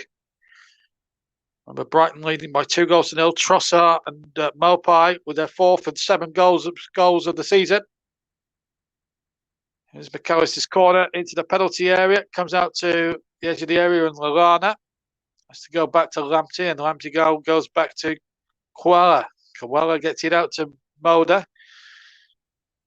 And again, Brighton looking for some options to try and get Brentford into that corridor of uncertainty, and they've tried to play a 1-2 there. Welbeck and Koala. They've still got possession. McAllister there was fouled. Referee thought about it for a second. Decided there was no advantage, and I think he was right. I think it was a foul. Referee there in England, not 2 yards away from the incident, saw it, knew it was a foul, thought Brighton might have good possession here, but then decided that Brighton would be better off just having the free kick, and I think he was right in a lot of respects there, the referee. So Mulder and Koala, the two-man committee, may well be a floated effort. Although the poll, Mulder might have his own ideas on this. Trying to work out. It's two-man Brentford wall, bit risky. If he goes for the shot, there's every chance he might test the goalkeeper. It's going to be Mulder with the right foot where he hit the two-man wall. It's a bit disappointing for the poll. It's going to be said. He's going to have another chance here for a cross in. And he goes inside the area. It's a poor cross, and it's over everyone and out for a throw-in to Brentford with 57 minutes of the game played. Really disappointing free kick from Mulder. Two-man wall, you've got to be at least making the goalkeeper work from that sort of free kick. I think the ball might have gone out and then back in again, so a goal kick has been awarded rather than a throw-in, I initially said. So 2-0. If you join us late, where have you been? You missed 2 crackers from Brighton in the first half, which has really put them now in with a real shout of getting towards 23 points. But here come, Canos, good skill here. Canos inside the area, shoots, and well wide in the end of the right-hand post of Robert Sanchez, and the goal kick has been awarded to Brighton. Sergio Canos really getting the ball in a very good position. Sergio Canos getting in a very good position there to shoot, but as I said, just wide off target. Remains 2-0 to Brighton with 58 minutes gone on all TCL platforms. Once again, both teams enjoyed. I think they do enjoy playing out from the back, which can lead to troubles. Ball up forward there, looking towards Mopai's run, but Jansen again quickly back there and getting it back to his goalkeeper. Did well to use him as a sort of an outlet, if you like. And this is good football, this from Brentford. That's going to be a free kick. Committed challenge there from Adam Webster on Yeka. Referee reaching for his pocket. And a yellow card for Adam Webster, the no-holds-barred centre-back. And that's his third. 2 more, and you will miss 1 game. So his yellow cards count is still starting to top up like never before. Always a concern when the risk of bookings and all that, and what that all entails.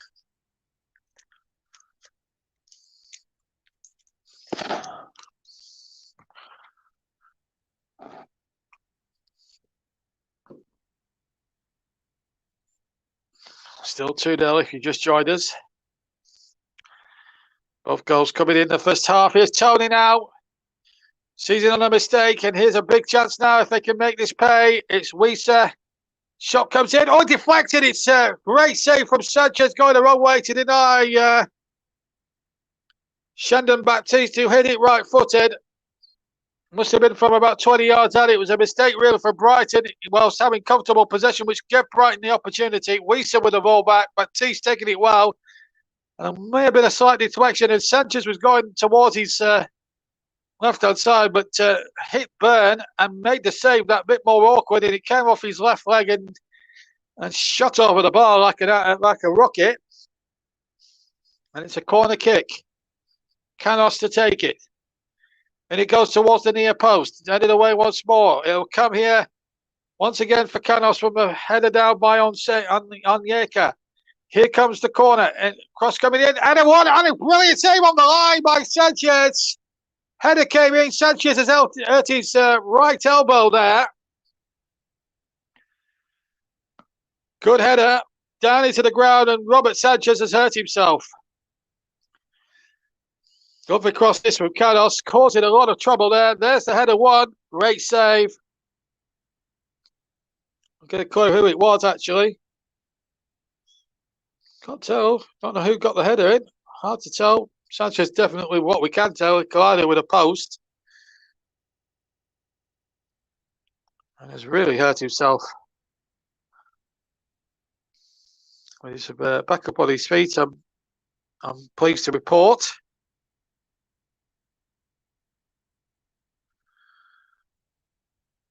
Well, really,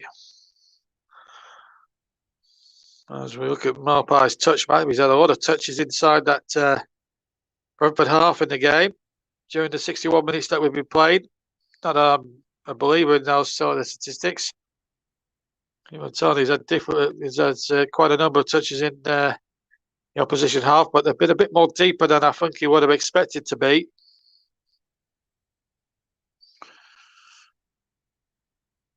Baptiste was the man who got the header in, and it was a very good save. Ball just agreed with me there. Super save. Looks like he's banged his shoulder. Meanwhile, Brentford going again. Inside the area, it was Weiser again. And they're having a good little spell here, but they've got a foul against them now. And who's down this time? I can't say who it is. Back towards me. I can't really see who played down. I'm guessing it's McAllister. Can only make a guess at this stage as Weiser trying to get in behind that hesitant Brighton defence. They're just a little bit hesitant at the moment, Brighton, which will be a worry for Graham Potter. Remember, it was McAllister. I guess was right.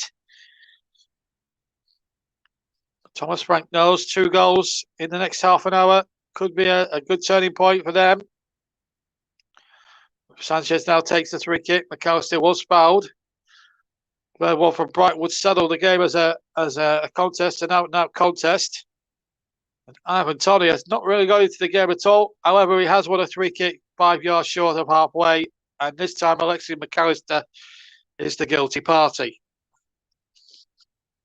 He's quickly taking it, and Sergio Carlos gets on with it. He's had to go backwards to Pinnock, and now Jansen. Sorensen has it far side. 2-0 Brighton trail. Goals from Maupay, and before that from Trossard, who went off at half-time to be replaced by Danny Welbeck. Canos has it for Brighton. The lead 2-0 here on all TCM platforms. 8 o'clock kickoff. We're now 63.5 minutes into the game. Coming up to the 20-minute mark of the second half. Brighton still in control, but Brentford having 1 or 2 opportunities. That's a bit of a worry for Brighton right now, but here's a chance now for Whipple now to lead the charge, and he's got over halfway. He's got Welbeck away to his left, and it's Welbeck having to go back inside, and he's lost possession rather carelessly there, Danny Welbeck. But then McAllister with a little rebound won it back, but again, possession cheaply lost there, and it's Thompson now from Brentford, who trail by 2 goals to 0. Left-hand side. He's got a long ball forward, but well, if it was an attempted long ball, he really scuffed that badly. Hit the ball with the side, kicked the ball with the side of his right foot, and it was lost. And here's McAllister to take it up for Brighton. For a goal, will settle the game as a contest. 1 back for Brentford, and we'd have a 25 minutes to really savour. Or finish to really savour. As we start, Brighton are heading 3 points clear and towards the top half, may I add, of the Premier League table.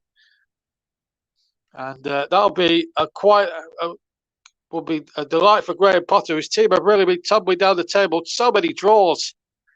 It's just as well they had all those points in the bag at the start before they had that little slump with draws. Here's McAllister now, shoots for 25 yards and just wide of the left-hand post. It was a terrific effort from the Argentine McAllister. Argentinian with a Scottish second name. Alexis McAllister with a fine effort that just goes narrowly wide of the left-hand post of Fernandez. So 20 minutes gone in the second half. Brentford about to make their final substitution. Thompson has gone off. And Salman Godos, who scored a terrific goal against Burnley a few weeks ago, it's his only goal of the season, incidentally, now comes on. Can he be the oracle for Brentford now as they look to try and get men forward? It looks as if it's going to be four in midfield and maybe Godos in up front now, maybe a 4-3-4-3, maybe. They've got plenty of good players now. Tony's still on the field, so it's all or nothing now for Thomas Frank's side as they look to get back into this game. They're chasing a two-goal arrears. The 2 goals in arrears, chasing this game now. Here's Jansen out to the far side. They need something to happen here now, Brentford. They're going a bit back to front now. And that's because Brighton are defending very well from the front. The strikers are defending really well as well. Here's Oneka in pursuit. He's won his team a throw. So we're coming up towards the 67th minute. We're coming up towards the halfway point of the second half. I have to say 67 minutes tonight have really shot by us. Betch now will take the throw. On Batch. Well, he's got Batch on the shirt, back of his shirt, but we know he was Sorensen. So he's going to take the throw here, Sorensen. Here it comes now. Edge of the 6-yard box in line of as it comes in. Header one. The second header was one. Header back in there again. And he's in off the line. They're checking off the goal line technology. Corner given. And it was a great header off the line there by Koala. I thought for a moment the goal might have not what it might have stood. I'd like to see how close that was to going over the line. It was a great header. And just on the line, it was very close indeed. I can't tell who it was there. It was hard to tell, but I tell you, Koala and Bird on the line between them got it out. Corner comes in from the far side. Getting knocked out with by that Brighton defence. Mwepo now has a chance now to belt it clear. Shows a nice little shimmy, then hooks it. Not very good, far away, but it did find a Brighton player, but he's been no foul there. Ball played in there by Visa, can't find Tony. And the Brighton goalkeeper survives, but Brentford with an ace of getting back into this game. Header off the line. Couldn't hazard a guess who it was. Very hard to tell from where we're sitting up in the echelons of the Amex Stadium. Here's Mulder now for Brighton. And here's Mulder again from the pass from Cruella. Welbeck to Koala, ball out of play. It will be a throw into Brighton, however. Match stats. Brighton have had 3 shots, Brentford 5 on target. Brentford have had 3 on target. And Brighton have had 3 touches in the opposition box. Brentford have had 8. And Brentford winning by 10% in the possession, 45-55. But at the moment, the stat that matters to you guys is that it's Brighton 2, Brentford 0. Here on all TCF platforms. Of course, I've got to choose a player of the match in association with commentary services. Here's Alexis McAllister. He's certainly assuring for that award. Ball played in there by Mopak towards Welbeck on the far post. But it was well read there. And here's Godos. Gets his first touch since coming on as a substitute for the visitors. First real opportunity I've had to cover these 2 sides live. It's a very rare opportunity for me to cover 2 of the lesser likes of the Premier League. We usually cover some of the bigger teams. Well, I usually do anyway, so it's nice for me to cover these 2 teams tonight. Lamptey knocks it out for a throw-in. And I've really enjoyed my trip to Brighton tonight in terms of the entertaining football that's been on show. Yeah, we've not had the 9 goals or the 5 goals we saw at Carrow Road or at the Etihad Stadium today, but we've still had terrific entertainment, and I think it is shown in the way that the game has been played. Don't forget, I'll be running you through a full classified check at the end of the evening. So stay with us. We'll be until about just after 10 o'clock tonight with this broadcast, and then we'll be back. And then I'll be back with Mike Harneman tomorrow as he brings you live commentary of Newcastle, Manchester United. I'll be back up north presenting. Free kick given corner given, I think, against Lamptey, I think. Let's see if it touched him last. Well, it's hard to say, but Brentford have got the verdict. The referee, I know in certain terms, saying it's a corner, arm in charge. In fact, a free kick has been awarded, rather. Canos has got to make this one count. It's not going to be Canos who's going to take it impact. Pointing there for Brentford. They just need one goal to go their way. Goddess is going to take it from the far side. Goddess now pointed to the edge of the area, chipped in there, or floated in there, but it's knocked away by Brighton and it's going to run for a throw-in. And Paul says it's been a good game. I agree. It has been a terrific watch and a terrific bit of entertainment. We're inside the last 20 minutes into that. We've got 19 minutes to play. And Brighton are well on the cusp of ending their drawing sequence and getting a well-needed 3 points. And you've got to say, on balance, they've really deserved it. They've took the chances, really. Brentford have had several chances, but I don't think they can complain that Brighton, in terms of when they've had their chances, have been far more clinical in front of goal than what Brentford have. And I think that's been the difference. And sometimes when you get games like that where Brentford have certainly bossed it in terms of possession and chances created, but if you're not clinical in front of goal, 9 times out of 10 you are invariably punished. And that's exactly what Brighton have done tonight. They've done remarkably well with that. As Webster gets that out with Wisa looking, bearing down on his, or Tony Rowe bearing down on his neck. 72 minutes gone then. Tony might have been offside actually as that ball was played. Yeah, Tony was offside, and I think Webster, safety first, it is in back to 3 kick to Brighton. The Brighton fans enjoying their evening here, their Boxing Day. Plenty of Christmas cheer in Sussex this evening. Down on the most southerly point of the Premier League, right down in the south. Here we are. We're not far away from the likes of Bognor Regis and things like that. I'm not even far from Trevor's patch either. Just next door, Hampshire.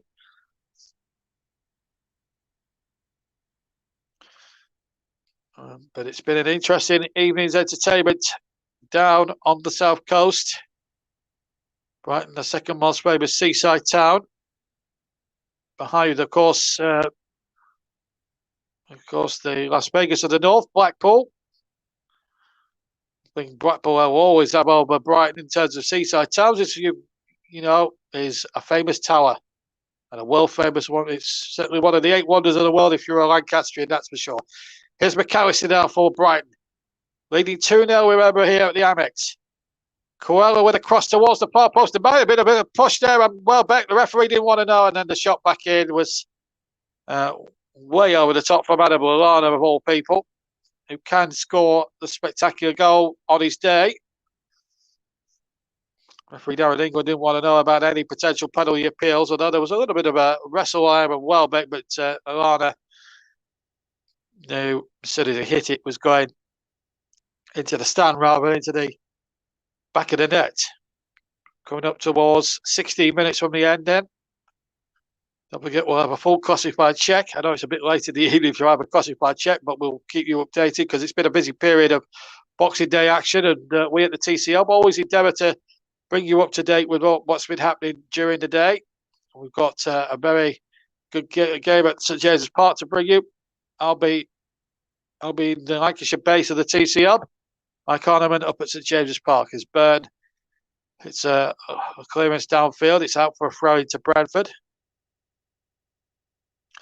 Just reminds you the Premier League scores from earlier today, if you didn't hear or see it or anything like that. Manchester City 6, Leicester City 3, Norwich 0, Arsenal 5, Tottenham 3, Crystal Palace 0, West Ham 2, Southampton 3, and Aston Villa 1, Chelsea 3. They were all early results here. Brighton look like joining Man City, Arsenal, Tottenham, Southampton and Chelsea as winners this evening. All 7 base teams, incidentally, winning the day, it looks like today. And you've got to say Brighton have really earned their victory as we go into the final quarter of an hour then at the Amex Stadium as Brentford look for a way back in through Canos, deflects off a defender. He'll get a second opportunity now. Goes past Moda, gets the cross in. It's not a good one, and it's headed away by Mwepo. Brentford have another chance now to try and hoist something special into the penalty area. It's cut out now. Can Welbeck get there first? No, he can't. Brighton have just wanted it that little bit more, even though Brentford have had a lot of possession. It just hasn't turned out that way. Yes, Pinnock trying to get Baptiste on his way. Canos is crossing towards Tony inside the penalty area. Still Brentford the far side. Ball headed back in there. Godos can't keep it alive. Godos will get another chance. Tony goes down. Referee says throw into Brighton. And Tony almost, well, Tony's going to be booked, presumably for simulation. And then he tried to have a bit of a dig at Adam Lallana there. Let's have a look. Did he try and buy a penalty? Well, he whopped there first. Did Lamptey make any contact? No, I think he's running to Lamptey and he thought he was going to get a penalty. I don't think it was a penalty, if I'm being totally honest. And Ivan Toney picks up his third booking of the season. If he gets 2 more in the next 2 games, he misses 1 match. The yellow card's now starting to tot up a little bit now for Brentford this evening. Free kick rightly given in Brighton's favour. Thomas Frank will reflect on missed chances and missed opportunities, really, to clear their lines and allow Brighton to score 2 magnificent goals. Referee really hasn't had too much of a bearing on matters this evening. But Darren England has done okay, actually, tonight. And a couple of the Brentford bookies were a little bit on the harsh side. As we go into the last 13 minutes for stoppage time. Brentford still needing 2 goals and a bit of a snooker at the moment in terms of time. Headed away by Webster, who really has done well this evening. Picked up a booking, but has done okay, reasonably well. This is Welbeck now. Picks it up on the left-hand side. Cuts in field, goes for goal. Well, right-footed, but it's straight down Fernandez's throat. I've got about 10 minutes to find a player of the match, sponsored, of course, by Commentary Services. Don't forget, we'll have a full roundup of all today's action from all today's football scores from across the UK this evening. What's been a very big day, always on the calendar, Boxing Day, several games off, of course, postponed. Ball given away rather carelessly into the path of Tony. Tony into the area. Tony shoots, deflects, and it deflects up in the air. Moda trying to get there, but Sanchez, he leaves it to Sanchez, who takes the ball very confidently just to the right of the 6-yard area. It's just not going to be for Ivan Toney or for Brentford this evening by the looks of it. The next 6 fixtures don't get easy. 2 home games with Manchester City and Aston Villa. Then they play Liverpool away on the 16th of January. Then Wolves on the 22nd. Then a away game on February the 9th to Manchester City. And then 12th, a London derby on February the 12th against Crystal Palace. Not easy games by any stretch of the imagination. So this really was an opportunity for Thomas Frank's boys to really get 3 crucial points tonight. And it's an opportunity really that's potentially now passing them by in terms of realistically getting the points. 2 games in the Championship survived, plenty of scores to bring you from elsewhere around the country. Might be a truncated classified check by the sounds of it, but nevertheless, we'll bring you up to date. There's still been plenty of goals around the country and up in Scotland, of course. But both Rangers and Celtic have been in action today. We'll let you know how they got on up in Scotland as well this afternoon or this evening. So we now go to the last 11.5 minutes plus any injury time as ball played forward by Sorensen to the far side. Here's Godos. Godos as well gets the cross in there. Tony trying to get on the end of it, couldn't be found. And another attack breaks down, and now Welbeck gets possession. It looks like Brighton are going to do the double as things stand over Brentford. 1-1 at the Community Stadium back in September the 11th. And it looks like here they're going to do the same unless Brentford can find a way back in there. Boo Baptiste, and he's off balance when he shot there. he thought he might have been fouled. No, he just overstretches his shot and ends up in a bit of a heap as he hits it right-footed. It's a good effort, but Robert Sanchez right behind the shot. He's okay, incidentally, Chandra Baptiste. Shandon Baptiste, actually giving him his full name. 10 minutes left, 9.5 minutes left to play. Rose is going to come on for Brighton. And we're now at the 81-minute mark in a few moments. As Brentford go forward again, chances inside the area, hits the defender off Godos, and it's a corner. We've played 81 minutes here at the Amex, still 2-0 to Brighton, 9 left to play. Time fast becoming more Brighton's friend than Brentford's at the moment. Brentford attacking the goal to my right is in front of their fans. Goddard's corner. In it goes. It's not a very good corner, and Brighton can get it away through Coella, but he's lost possession. Goddard has a second chance now. Left-hand side, Goddard. Now a big chance now. Cross needs to be good, and it's deflected wide. And it'll be another corner. Goddard going over to the far side to take this corner. Brentford want a penalty for hands. Referee England doesn't want to know. VAR will check it, of course. Naturally, now the question is, was it in an unnatural position? Well, the arm might have been sticking out a little bit here. Who is it? Adam Lallana. Well, it was sticking out a bit, I've got to say. But VAR are happy. No penalty. Here comes the corner. They might still get a goal, though. Tony will chase him all day long. He's chased a lost cause. He's got to the byline. He needs to cross to be a good one. It's not really a good cross from Tony. And Robert Sanchez takes the heat out of the situation. As Ivan Tony contemplates what might have been again for Brentford.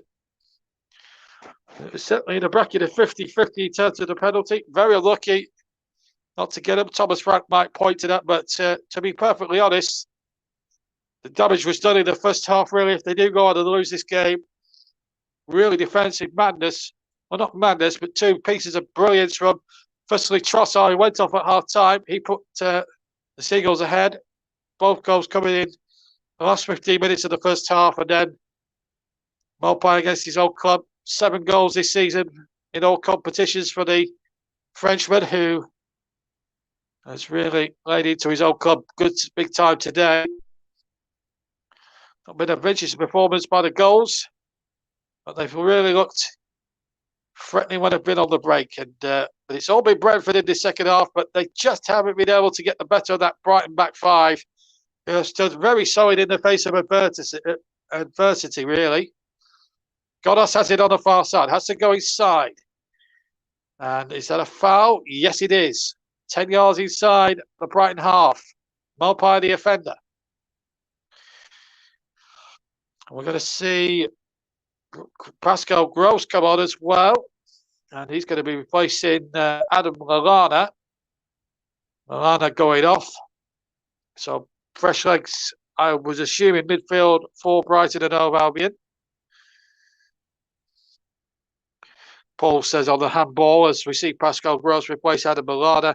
I've seen them given for less, says Paul. The handball room has become a matter of opinion and debate, to be quite honest. I agree on that one, Paul.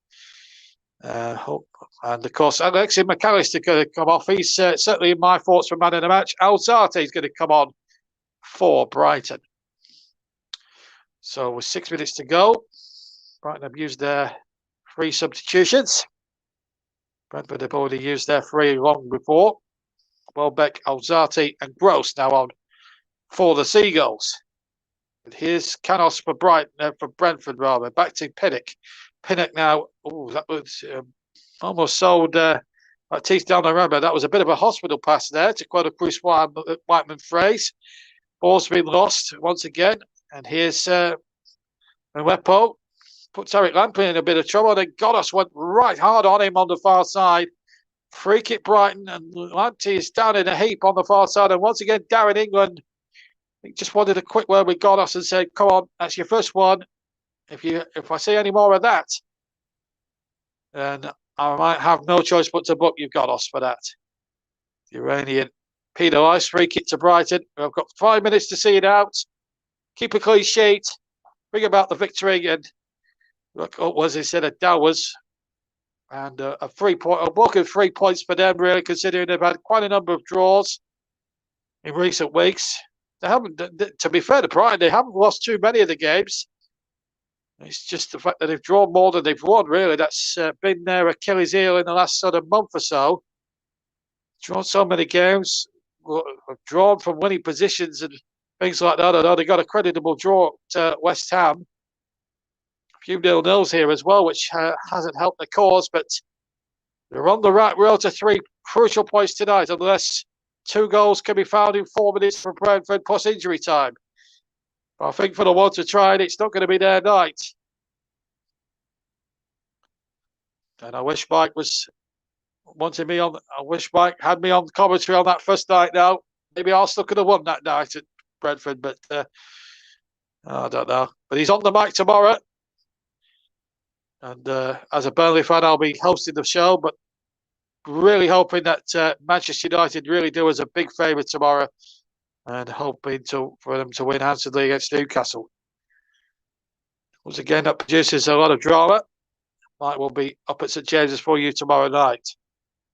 8 o'clock start we are on the commentary web and all the participating channels, including JB Sports, JDAT Football, Storm FM, and TCM2. Throw into Brighton, and I'm going to choose a player of the match, and I'm going to go for a player who really has been a bit of an unsung hero tonight in the midfield area. I'm going to go with the Argentinian Alexis McAllister, who's really performed terrifically well tonight. I've been very impressed with the way he's gone about his business. He's really made Brighton's midfield tick. Meanwhile, here's a chance now for Ozati, who shoots right-footed, and it's a terrific save.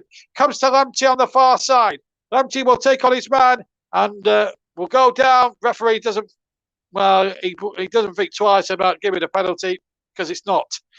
Just going back to the player of the match sponsored by Commentary Services. So I picked Alexis McAllister because he has really made Brighton's midfield play tick. He's looked very, very good. Been lucky not to score himself tonight in some respects. And I think, of course, the strikers are going to get the headlines. I don't think there's any doubt about that, Maupay and Trossard. But McAllister has really made things tick. He's been here, there and everywhere. And I think a deserved winner of the Player of the Match award. So that's my nomination for tonight's award. There was plenty of players. Of course, Maupay was in there. And I think Trossard may have had a bit more of an inkling if he'd have stayed on the field a bit longer than 45 minutes. But great performance by Alexis McAllister. The Argentine is my choice for Player of the Match. Here comes Tony now. A chance inside the area for Tony. Comes to Canos. Canos shoots. Good save from Sanchez. Made two or three important saves in the second half as well. Canos stays onside. Canos crosses in. Ball headed away by Webster. And now Maupay heads it back down and Brighton can get it towards halfway. And here come Godos now. Godos knocked on again. Now, can they find something now? Risa has it now for Brentford. Deep inside Brentford territory. Risa shot just wide of the target. And a goal kick it is for the Seagulls.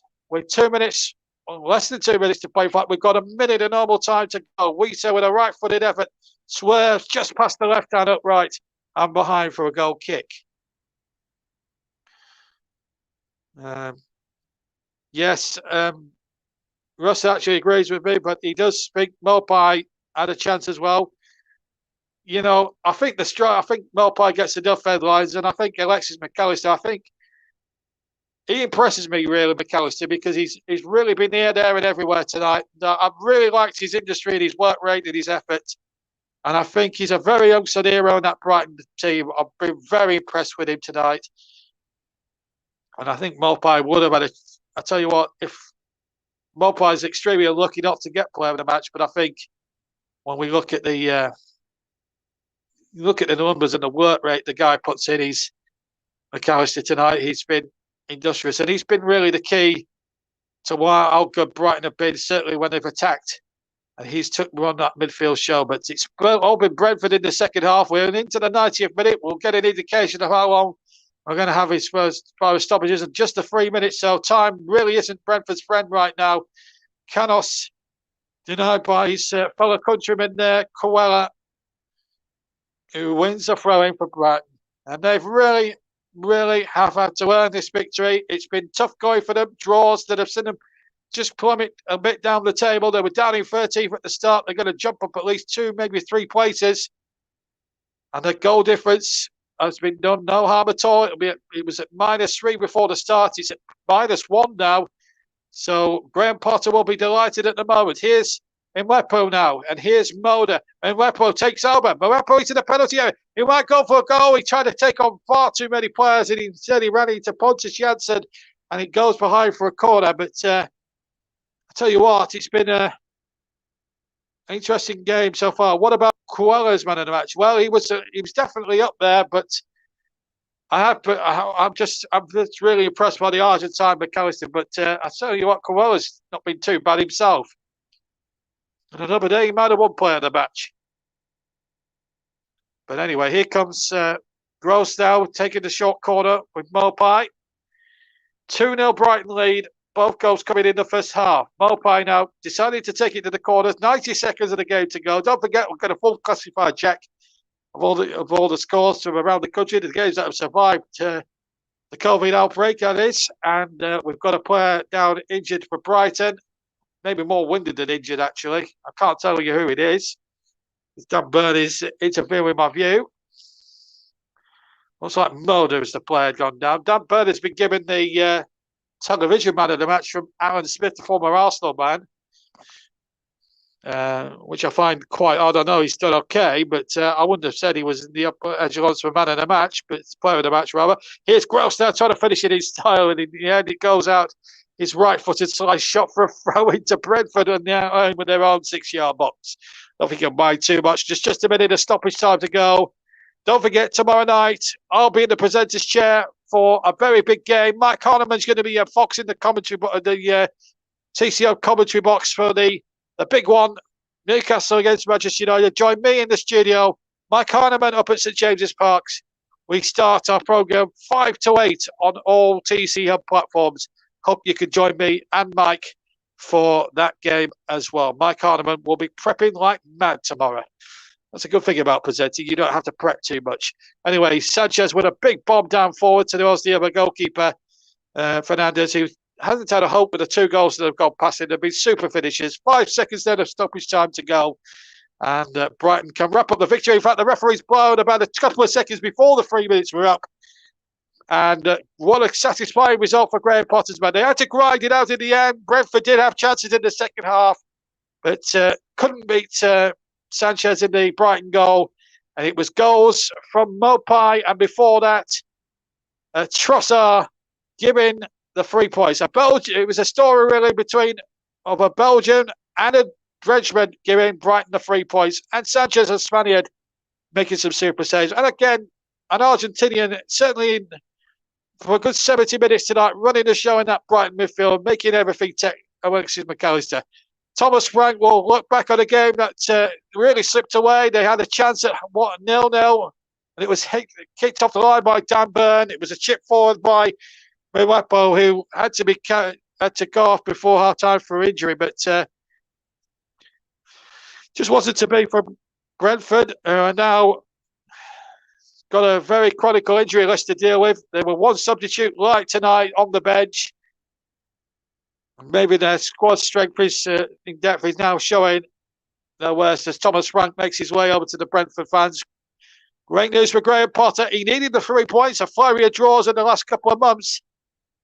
After a good start, Brighton certainly plummeted down to 13th before the start of play tonight, but they have moved up from there now. You can be sure of that. 3 points, that takes them now. They had 20 points at the start. They now move to 23. And that's great news for all Seagulls fans everywhere, that is for sure, as they start to file out of this ground. Just to remind you, Liverpool games at Burnley, Wolves and Liverpool were all postponed. And, of course, Manchester City winning 6-3, Arsenal 5-0, Tottenham winning 3-0, Southampton winning 3-2 at Southampton, and Chelsea winning at Villa Park this afternoon. And as you've heard, 2-0 to Brighton, but we'll give you a full rundown of all the results in just a second or two. So Terrific performance from Brighton. Very worthy winners by 2-0 in our main feature tonight. It has been a terrific performance. So we're now gonna go press on with the full classified results before we leave you tonight. It's been an interesting watch here as the players and the fans now file out of the Amex Stadium here in Falmouth in Brighton. And let's have a look. Right, let's go through all the score lines from the country today. Let's start with the Premier League. Liverpool against Leeds was postponed due to COVID. So too was Wolverhampton Wanderers and Watford, and so too was Burnley and Everton. The games that did survive: Manchester City 6, Leicester City 3, Norwich 0, Arsenal 5, Tottenham Hotspur 3, Crystal Palace 0, West Ham 2, Southampton 3, Aston Villa 1, Chelsea 3, and Brighton 2, Brentford 0. In the Championship, the games between Barnsley and Stoke, Cardiff and Coventry, and Fulham and Birmingham were all postponed. Huddersfield Town 3, Blackpool 2. The games between Hull and Blackburn, Luton Town and Bristol City both postponed. Middlesbrough 2, Nottingham Forest 0. And also the games between Millwall and Swansea, Peterborough, Reading, and Preston North End against Sheffield United, again, all postponed. League 1, Accrington Stanley 1, Rotherham United 0. The games between Wimbledon and Charlton and Bolton Wanderers and Morecambe, again postponed. Cheltenham 0, Plymouth Argyle 2. The game at Crewe and between Crewe and Wigan, that was also a postponement. Crewe Alexandra 0, not Crewe Alexandra, Fleetwood Town 0, Robert Shrewsbury 2. Lincoln City 2, MK Dons 3. And the games between Portsmouth and Oxford, Sheffield Wednesday and Burton, and Wickham against Cambridge, again, all victims to the postponements. All games postponed in League 2 apart from Mansfield 3, Hartlepool 2, Oldham 1, Scunthorpe 3, and Tranmere 2, Barrow 0. The games at Carlisle, Bradford, Bristol Rovers, Colchester United, Exeter City, Newport County, Northampton, Port Vale and Stevenage have all, of course, been victims of the postponement again. National League, again, the games at Halifax, Barnet, Kings Lynn, Wealdstone, Weymouth and Wrexham have all been postponed. The games that did survive, it finished at Aldershot 1, Woking 1, Dover 0, Dagenham and Redbridge 2, Stockport County 5, Altrincham 1, Torquay United 3, Yeovil 0, and it finished Bromley 1, Southend United 1. In National League North, the games at Alfreton, Brackley, Bradford Park Avenue, Farsley, Celtic, Gateshead and Kidderminster were all postponed. The games that survived, Flyde Wild 1, Chorley 2, bit of a Northwest derby up there, Telford 1, Chester 3, Curzon Ashton 0, Southport 0, Gloucester 0, Leamington 0, and Spennymoor 1, Darlington 1. National League South, just 4 games postponed. There were the games at Dartford, Hampton and Richmond, and Hemel Hempstead and Welling. The games that did take place: Tonbridge Angels 0, Maidstone United 1, Billericay 1, Concord Rangers 3, Oxford City 3, Slough Town 2, Chelmsford 3, Braintree 0, Chippenham 1, Bath City 4, Dorking Wanderers 8, and Dorking Wanderers 8, Havant and Waterlooville 0.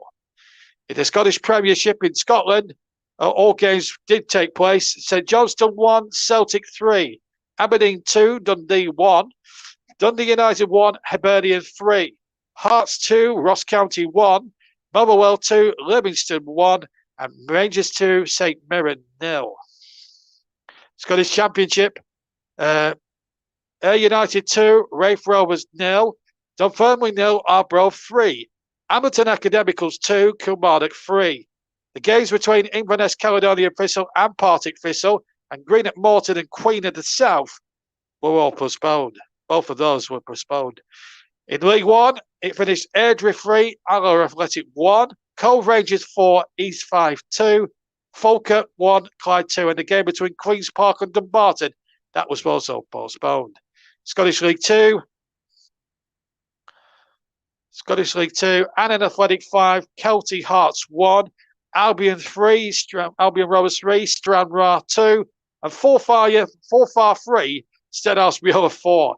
In the Lowland League, Bonnyrigg Rose 2, Caledonian Braves 1, Berwick Rangers 4, Gala Fairydean 0, and a couple of Australian and some Belgian, and that's about it really, as far as the classifiers are concerned.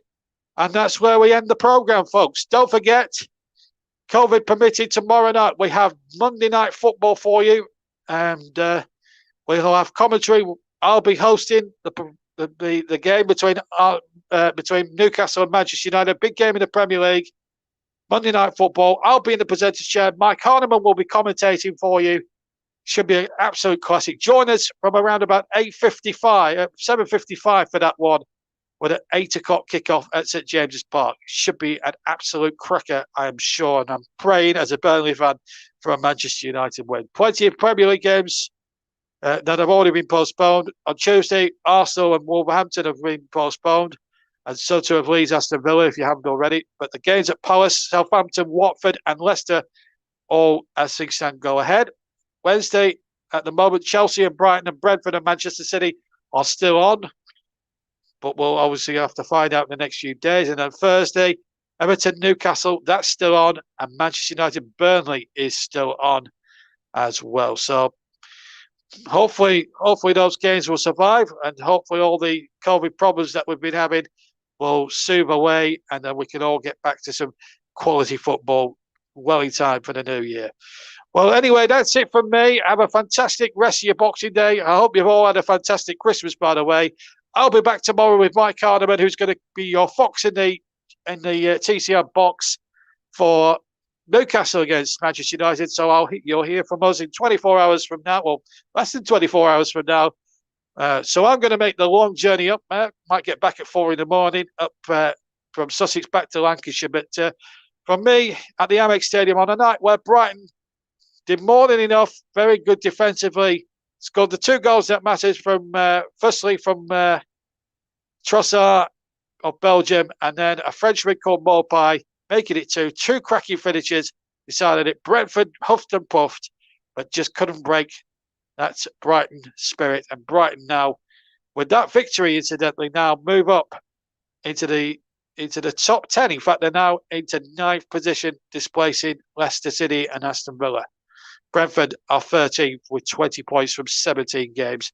And Brighton, having played the same amount of games, now have 23 and stop the rot. Of course, they had 3 draws before that, a loss, and now a win tonight. And Brentford, the last 5, a win, a loss, a draw, a win, a loss for them. But they're still nicely placed, 9 points above the bottom 3. But I hope you've enjoyed tonight's game. 28 goals we've had this Boxing Day. Over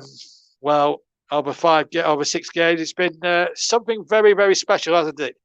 But from everybody here at the TCM, I hope you've enjoyed your Boxing Day feast of football. And I hope we've kept you company on what can be a very tough time of the year if you're alone. So hopefully our commentaries have given you a little bit of comfort on what might be a tough old thing if you've been isolated or whatever and you can't get out and about. I hope our commentaries have given you a bit of a sense of entertainment, and I hope you enjoyed everything else. But we'll be back with you around about the same time tomorrow for Newcastle against Manchester United. So for me, John Stuttard, till tomorrow night, have a fantastic rest of your Boxing Day. Enjoy Match of the Day later tonight. I certainly will. But until then, from us all here at the TCM, enjoy the rest of your Boxing Day. And again, compliments of the season to you all. We'll be back tomorrow for Newcastle against Manchester United. From us all now,